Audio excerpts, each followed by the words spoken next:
I get those empty bags. Okay? So on the left-hand side of your machine, you have another very full bag of saline. I get those partially full bags back, because I'll refill them as lunch. And you're going to connect your next line. So,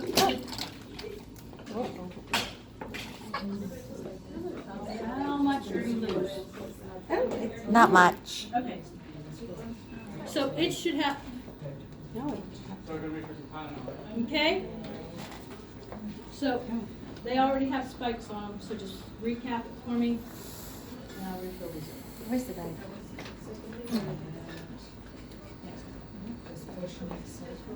Okay? So did you put the new one on? And then what do you think you're going to do? Next cycle. Next cycle. It goes right back in the front. Making sense? Yes. Any questions? Any questions? Solution lines. Where are you getting fluid from? How much am I going to drain? 3,000 plus my fluid removal. Yes. Right? Yes. Okay. Well, let's say something goes wrong and this line gets blocked. Now I've got 2,000 going in. I'm draining 3,000. Where's that extra solution going to come from? What's the only place I have left? Your patient. Patient. Yeah. Well, all right. What if your effluent line gets blocked? Now I've got 3,000 going into the circuit and no place to put it. Where's it going? Back to your patient. Patient. Everybody get that? Over a 3-hour period. So, if you forget, and let's say you change out your dialysate line, but you leave it clamped. Well, the machine's designed to pull solution from that bag. Can't get it from that bag, so it's going to pull it from your patient. If it is a pre-blood, a dialysate, or a replacement, one of those lines that I'm trying to pull solution from, if I can't get it from the bag, I'm going to get it from your patient. Excess loss. If it's your effluent bag and it's clamped and I can't dump into the effluent bag, I'm going to dump into your patient. Excess gain. What will happen is the machine will give you a flow problem. It'll tell you which one of these lines it is. It'll tell you to look for a clamped or kinked bag. It'll tell you to make sure that all of those bags are free hanging. Making sure that there's nothing up against those scales. Okay? If you look down and you say, oh my God, I left the dialysate bag clamped, and you unclamp it, the machine's going to reverse what it just did. So if it pulled an extra 22 cc's from your patient, it's going to stop that fluid removal until we catch up. Okay? That's why it's over a 3-hour period. Nice. The alarm that you will see will be a flow problem. Those bags, those Prismaflex bags,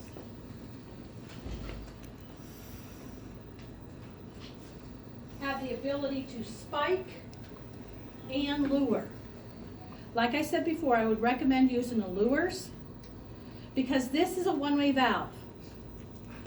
But if you've used the lures and you're getting a flow problem and you look and everything's open, nothing's supporting that weight, disconnect the line from the bag and reseat it. It might be we didn't catch those threads just right. Okay? If it continues to happen, there's probably something wrong with this valve and we need a new bag. Okay? The reason why it's so important, first time you do it, it'll be 20 cc's. Next time it'll be 40 and 60 and 80. Clear up to a little bit over 400. If the problem continues to happen at a little bit over 400, it becomes a hard stop. The only thing the machine will allow you to do at that point is return your patient's blood, put up a new circuit. You're not using that one anymore. Okay? This has nothing to do with your fluid removals. This is for those left blind. Make sense? Any questions about this? All right. Now, no further priming can be done beyond this screen. If our patient is not good to go, we're going to let the machine sit on this screen. And then when that patient does come back to the unit and we're all good to go, in the bottom right left-hand corner, there is a reprime button. Everybody see it?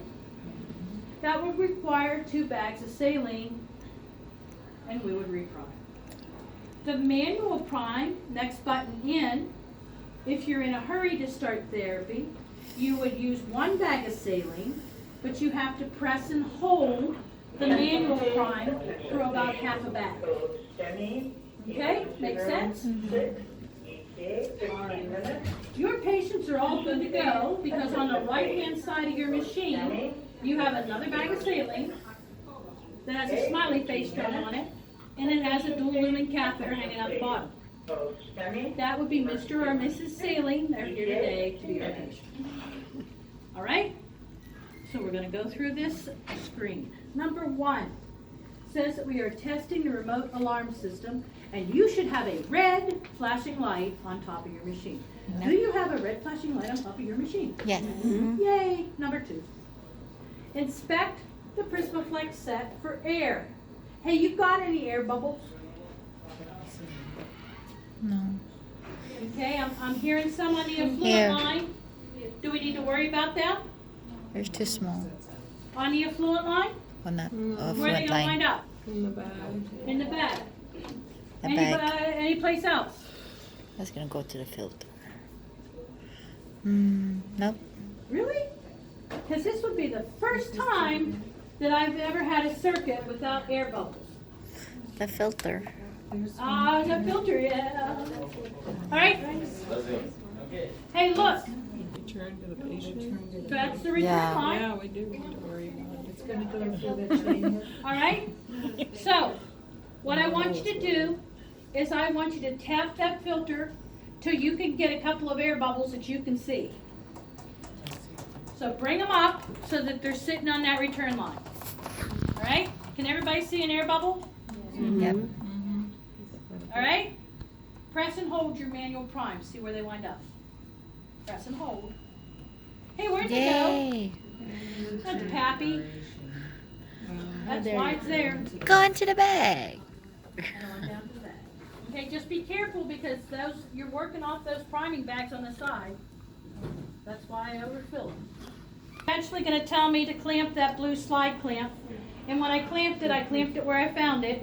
And when I disconnected the line from the bag, I actually sucked air all the way back to that clamp. Best practice, when the machine tells you to clamp a line, take that slide clamp all the way up to the hub where the bag connects. Clamp it there, you won't pull air back. Make sense? All the way up there. We're not doing it yet because the machine hasn't told us to. But does that make sense? All right. Number 3 tells us to inspect the fluid level in the deaeration chamber. Is it where it needs to be? No. If needed, use adjust chamber. So press the adjust chamber button, release it. Get used to seeing this screen. Use your up and down arrow, put it where it belongs. You're going to press and hold. It's going to move slow. It's going to look like it's not moving at all. Go ahead. All right? Yep. That All is the way an to the hourly frosted check for line. you guys. All right? So listen. So I know that there are times when you'll get busy and you might forget to check that chamber. If you come into your room and you see that that chamber level is super low, like this machine right here, and they're pressing and holding and pressing and holding and pressing and holding, it's moving real slow, at some point it's going to stop and you may not be back up to that level. If that's the case, you just hit the maximum amount that will let go in at any one time of 8 mils. If you're not up to that level, what you would do is press confirm level and go right back into adjust chamber. You have another 8 mils. Make sense? Once everybody's happy with their fluid level, There. Press confirm look. Again. Is that good? Is that good or should I go down? Bring it up higher. Higher? Just for class. There. Excuse me.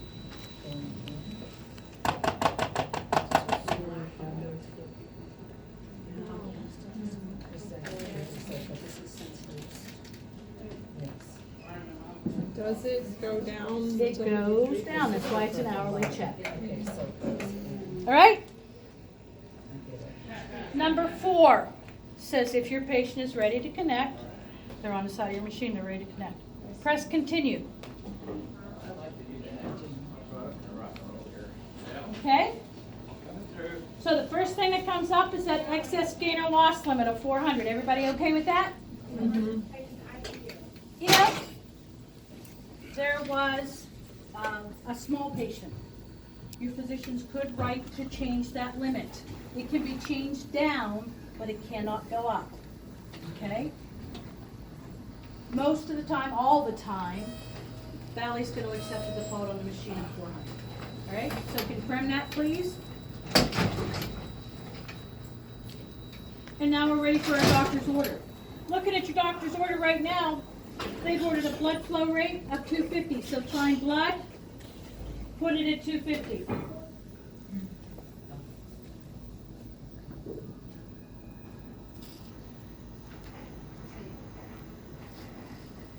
Your pre-blood pump, Is that to confirm or just hit the? pre-blood pump is 1,000.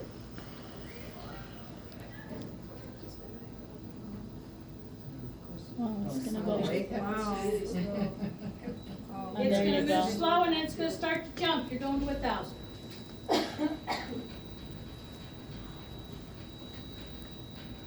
Your dialysate, 1,000.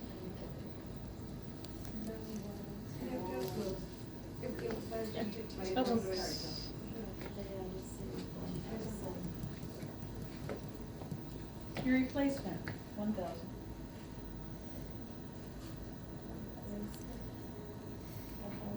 Mm-hmm. Valley is going to accept the default on the machine of post-filter replacement. We're going to leave the patient fluid removal set at 0. We'll talk about those calculations after lunch. So your machine should currently say 250, 1,000, 1,000, 1,000, post, and 0. If it says that, please press confirm all.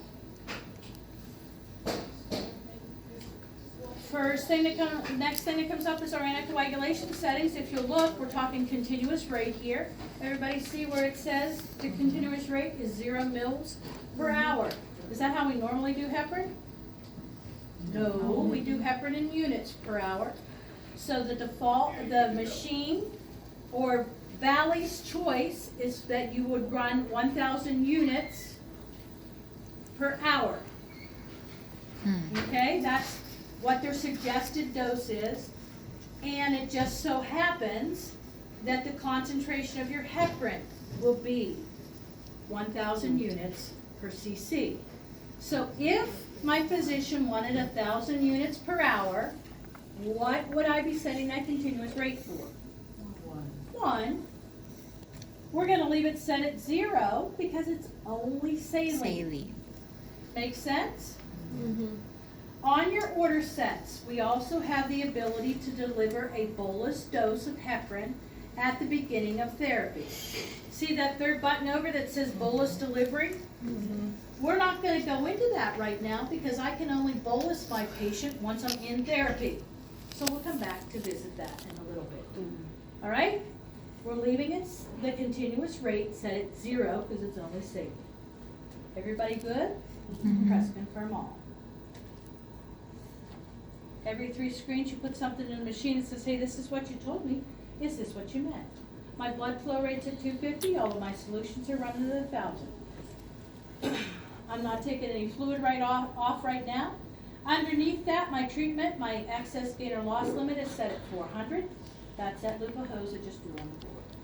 Above that, all the way up to the top of the page, I have a patient by the name of Test. They weigh 100 kilos. Down underneath that in that black box, my anticoagulation settings are there. I'm running a continuous rate of 0. Last thing on there is prescription indicators. Everybody see the thing that says affluent dose? Yes. What's your affluent dose? 30. 30 mils per kg per hour. That's the dose we talked about in class. We want, Pedigo recommends delivered dose of 20 to 25 mils per kg per hour. 30 mils per kg per hour will cover your downtimes. The way that affluent dose is calculated, I have 1,000, 2,000, 3,000 running through the machine. My patient weighs 100 kilos. 3,000 divided by 100 gives me my affluent dose of 30. Make sense? Yes. Good, let's continue. Hey, now we're ready to connect our patient. That white bar tells us to perform the steps below, so highlight your first bullet. Tells us to clamp all Y lines. There's 2 white slide clamps on your priming bag. 2 white slide clamps on your priming bag. Clamp those. There are more instructions on that line. What else does it want me to clamp? Affluent. I think there's something before blue. Return. Access is what? The access. What color? What color is your access, please? Red. And your affluent, which is? Yellow. Yellow. And your return, which is? Blue. So my friends, you should be clamping 5 lines. 2 whites, a red, a yellow, and a blue. And blue.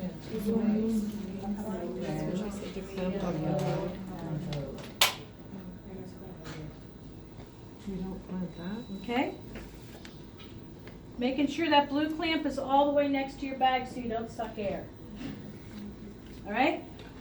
1, My 2, friends, 3, you should 4, have 5. 2 whites, a red, a yellow, and a blue.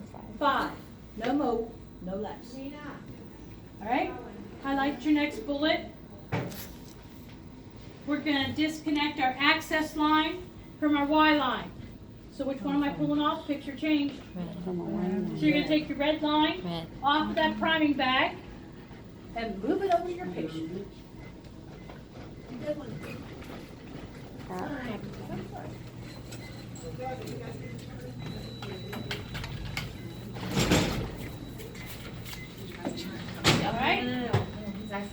Oh, I need it in a bag. Gotcha. Highlight your next one.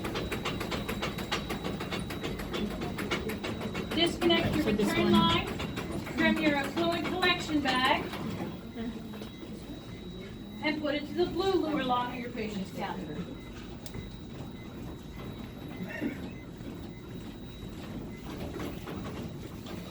Just went on a bag. All right? And your next one. Disconnect your affluent line from your Y and put it to your affluent bag.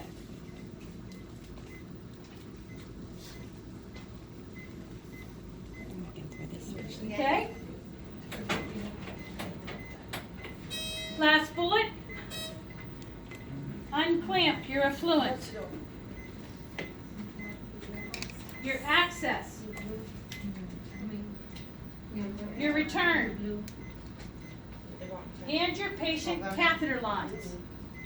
So you should be unclamping 5. A yellow, a red, a blue, another red, and another blue. You can store that. And then your catheter line. I have 124 gig. Okay? Making sense? All right, let's continue. And now we're ready to verify our patient connection. Number 1 tells us to check our PVP access. That is not from the bag, that is from your patient. So go to your patient and start coming down that red line. See where that white line begins its infusion? On that white line there is a slide clamp. That slide clamp looks exactly like the slide clamps on your priming bag. And Prismaflex knows nurses like to clamp things. All it is telling you is to make sure that is unclamped. All right? Are your access and returns connected to your patient's catheter? Clamps on your access and return lines are open. Clamps on all unused lines are closed. What's the only line that I'm not using? Prime. The prime, those are already clamped. There's something else. What do I have programmed to run at 0? The Oh, syringe. So clamp your syringe. Alright? So my next question. You got that priming bag hanging on the left-hand side of your machine. What are you going to do with it now? Change. What do you think you would do with it? The effluent, No, what are you talking about? that This priming prime- bag. Change it. What are you going to do with it? Get rid of it. Get rid of it. I don't know how many units I have walked on and seen those stupid priming bags hanging there. Are you going to ever use that rest of that saline? No. Get rid of it. Okay? For the Don't give next one. somebody the brilliant idea that they want to connect something to that. Throw it away. All right? Make sense? Let's press start. Okay. I've got a green light on top of my machine. It's working. This is known as your status screen. It's where we want to live, work, and breathe. Coming down on the left-hand side is a prescription tab that has my doctor's order. Blood flow rate 250, all my solutions running at 1,000. If I needed to change any of those, that's what that black adjust button in the middle of the page is for. Right up from that black adjust button, there is an info tab. On that info tab right now, there is a lowercase letter I surrounded by an orange border. Everybody see it? Yes.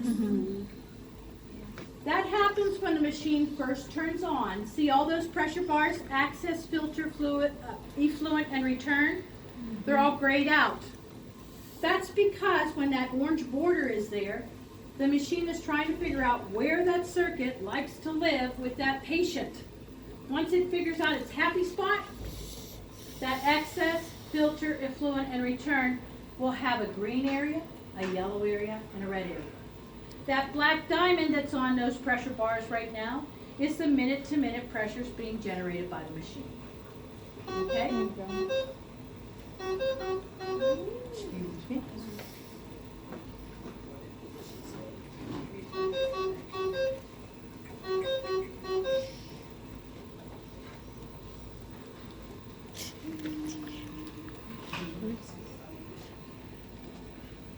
You said it was a nipple, so it's like a nipple.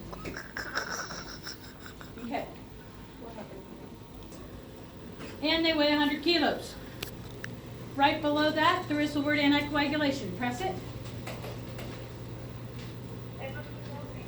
Okay? Right now, your continuous rate is running at 0. But let's say you were ordered to give a bolus. For that, we have to adjust. So press that black adjust button. We're going to leave the continuous rate set at 0, but I want you to go into bolus delivery. See the thing that says bolus delivery? There you go. Now, let's say we want to give the patient 500 units of heparin as a bolus. If you're ordered 1,000 units per ml and your bolus volume is going to be 500 units, how much of a bolus do I need to give my patient? 0.5. So do bolus volume. Do bolus volume. And take it up to 0.5. Now, the thing underneath that says interval. Do I want to do this in 6 hours? Yeah, probably not. So press bolus interval. When do I want to give it? Now. Now. So use your down button. Once. It's going to go 5, 4, 3, 2, 1, 0. Immediate. All right? So what's the one thing I have to do before I can dispense this? Unclamp. Unclamp your line. So unclamp it and press confirm all. Hear that noise? That's your machine dispensing it. All right? Now,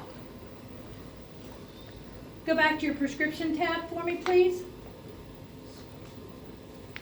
In the upper right-hand corner, I have a picture of a filter. It's been running for about 4 minutes. Right beside that, there is a triangle. We call that a play button. That play button also says 4 minutes. That play button actually tallies up run times for filters 1 through 10. On the 11th one, it goes back to 0. Then we have a clock. Right below that, I have another play button that says CVV HDF. Based upon the prescription that is in the machine right now, that's what my patient is receiving. Then I have a pictogram of a prescription pad. Also says CVV HDF. That's how the machine was set up. If I wanted to change any of those, if I got a new doctor's order, I would go into that black adjust button. So we're going to change your doctor's order. I just got a call. They want to change the doctor's order. So adjust. We're going to go PVP. So find your PVP button. Your doctor has ordered that to run at 0.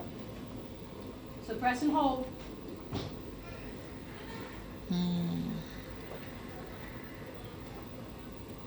Okay, dialysate to 0.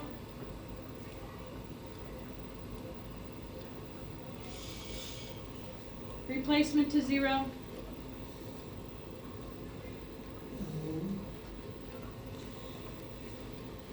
Our patient fluid removal is set to 10. Your machine should now say either 250 or 300, 000, post in 10. If it does that, confirm all. Everything grays out again while it's finding its happy spot. And look in the upper right-hand corner. Based upon this prescription, the machine is currently delivering SCUF. All I had to do is put in 000. Okay? When you do your charting, you will be charting your access, filter, effluent, and return pressures every hour. There are 2 more numbers that you're going to have to record. Those are found on the TMP tab. So go into the TMP tab. TMP. There's 2 numbers there, pressure drop and TMP. The pressure drop is the amount of pressure it takes to pull blood through your filter. Blood clots. So that pressure drop number is reflective of clotting. The TMP is the amount of effort that it takes to pull molecules across your filter. Molecules clog filters.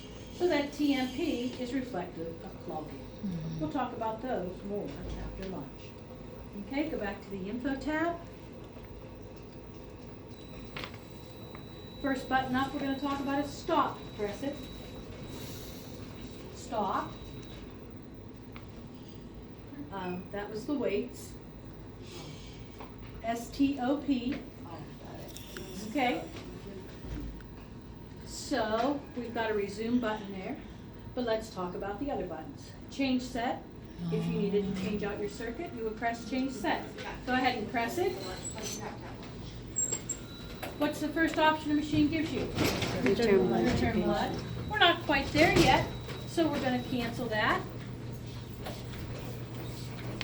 Next button up is recirc. Go into that. Got 2 different choices for recirc. Saline recirc and a blood recirc. Look at the first line under saline recirc. What does it tell us to do? Return blood and set to the patient. Look at the first line under blood recirc. What does it tell us to do? Disconnect the patient. The difference between the 2 is that blood return. In a saline recirc, let's say your patient develops some mental status changes, they've got to go for a stat head CT. We would return the blood to the patient and the machine would be set up to circulate through a bag of saline, a liter bag of saline, for up to 120 minutes. Okay, patient comes back to the unit, we reprime the circuit, put them back in service, and we've saved the circuit. The other one, the blood recirc, does not return the blood to the patient, but the patient's blood is set to circulate through a 100 ml bag of saline for 60 minutes. Those are for procedures that are done in the room. Okay? Right now, you do not have the ability to do either one of these processes because you don't have the supplies. All right? You don't have 100 ml bags because Baxter had a plant in Puerto Rico that was hit by an earthquake. And you don't have the Y connectors right now because they're on back order. All right? When I come back to do the second round of teaching, hopefully we'll have our act together.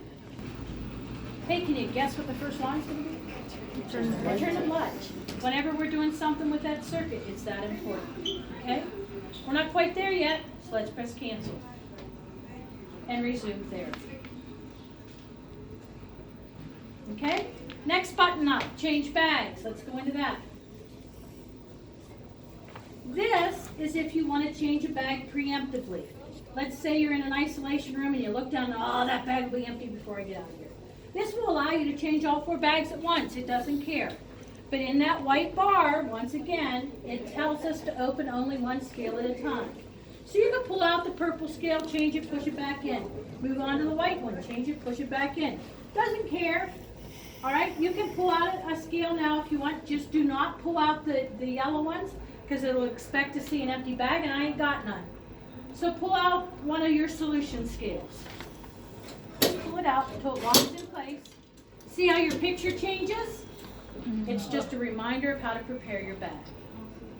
Okay, making sense? All right, so go ahead and close the scale. Tells you how to break it. Don't forget to break it. I know. And it's got to lock in place. All right, those are if you want to do it preemptively. If you don't, just let the machine run and it'll tell you the bag's empty or the affluent bag's full. Making sense? Okay, let's press continue. And all of a sudden, I ain't got no buttons to push. That's because on your info tab, it tells us that the self-test is in progress. First self-test happens about 10 minutes into therapy, and then it will happen every 2 hours from this point on. If you look on that info tab, it tells us that the self-test takes 1 to 6 minutes. There is a delay test there, but I caution you from using it. It doesn't really make the test go away. It just postpones things by about 10 minutes. And then when the machine does do a self-test, it'll do a new self-test in any of the ones you've delayed. Best practice, let it run through. Okay? If you have used that delay test and 150 minutes have passed, the machine will give you an advisory alarm that tells you self-test is overdue. As soon as you clear that alarm, the machine's going to do a self-test. The only 2 buttons that are available for pressing right now are stop, we already did that, and history. Let's go into that. The history screen is your patient fluid removal. What's on that screen right now is the time when we started our machines. But if we have been running therapy on the unit, it would start with whatever time your new charting day starts. And it'll give you a line for every hour. So 7, 8, 9, 10, 11, 12, 24 hours worth of data on that screen. In the upper right-hand corner, up and down arrows, that's how you page back through those 24 hours. The first column is what's going on right now. The next column totals everything up. Down below that, at the bottom, you have 4 circles. Everybody see it, bottom left-hand corner? 3 black circles and a white one.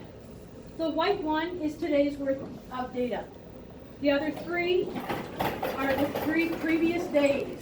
Machine will hold 96 hours worth of data. If we have been running continuous therapy and there was data on those other days, those black circles would have a white ring on them. If you forgot to write something down, that's what those arrows on the bottom are for. Okay, makes sense? All right, let's go status. Status screen takes you back to the home screen. That's why it's called status. All right, making sense? And just like that, all of our bells and whistles are back. Next button up is change syringe. We're actually not going to go into that because I don't have new syringes to give you. But it's the same procedure we just saw. Next one is adjust chamber. Is your chamber level where it needs to be? Okay. If it is, need fixing, fix it. Nice. Press and hold. Okay. Confirm. All right, next button up is system tools. Let's go into that. Modify settings. Modify settings. Lots of choices on this page. The first one that I want to draw your attention to is the patient weight. You guys do dailies? The weight is how the machine calculates the effluent dose. So it is going to be Valley's procedure that once you get that daily weight, you change it in your machine. So you would go System Tools, Modify Setting, check Patient Weight, press it and change it. Make sense? Okay? You can also change the patient's hematocrit, but the 999 hematocrit kilos. is how the machine calculates something known as filtration fraction. The filtration fraction you guys are not charting, so it's not nearly as important So as now that weight. instead of night shift, Okay. gotta do all this. The other again. one that I want to draw your Because we do attention the to weights and is make the the chart air reminder. All right, with their older softwares, the machine would beep at the top of the hour, let you know it's time to do your charting. The FDA said I want quieter machines, so that was an easy alarm for us to remove. Nurses liked it, they wanted it back, so we gave it back to you. So press chart reminder. Use your down arrow. That turns it on. Okay? Now at the top of the hour, you'll get a tone from the machine as a reminder to do your charting. If you decide that you like it, you have to add it every time you change out the circuit because it's automatically going to default on. Okay? Press status, that'll take us back to our home screen. System tools again, please. Next button up, clean screen. If you happen to notice that film, wipe it off with that alcohol wipe. Or if you forgot the top of the machine is curved and you put your graduate up there and now my machine's wearing GI drainage, you might want to wipe it off. That's what clean screen's for. Next button down is self-test. Let's go into that. You saw that when the machine was in self-test, I couldn't do anything with it. And so let's say you were headed into the room at the top of the hour and we're in self-test. You can't put your new patient fluid removals in. So the workaround, wait for the half hour to roll around, come into system tools and trigger a self-test on the half hour. What you've done is you've reset the clock. Now the machine will do its self-test on the half. Okay? Sometime when you're not trying to program new values in. All right? Its real purpose is if you don't like the pressures you've been getting, you think there's something hinky with your machine, putting it into a self-test will rebalance those pressure pods. All right? Make sense? All right, let's cancel that. Let's go into system tools one final time. Last one up is normalized blood. Go into that. If you had a blood leak detected alarm, the machine would tell you to go into system tools and normalize your blood. Number 1 is required. It tells us to draw a sample from that effluent line. That's at the top of your machine, that yellow sample port. It is not needleless. 21 gauge needle or smaller, and that's what I drew your attention to on your order set. We're asking for a total body cell count. Okay? That is the only time you will be drawing anything from this machine. Your machine says on number 1, if blood is present, discontinue, press cancel, and change the set. You would not return your patient's blood. Now, if no blood is present, you go to step 2. Verify that the effluent line is installed in a blood leak and that the signal value is 38,000 or greater. All right, 38,000 is in that signal value. All right, if it weren't greater than 38,000, you do that flossing thing with the effluent line. Make sure that it is, and then press start norm. Okay? All that does is change the sensitivity on your machine. So now, it'll say, okay, I'm going to let rhabdo pass, but I'm not going to let hemoglobin pass. Make sense? All right.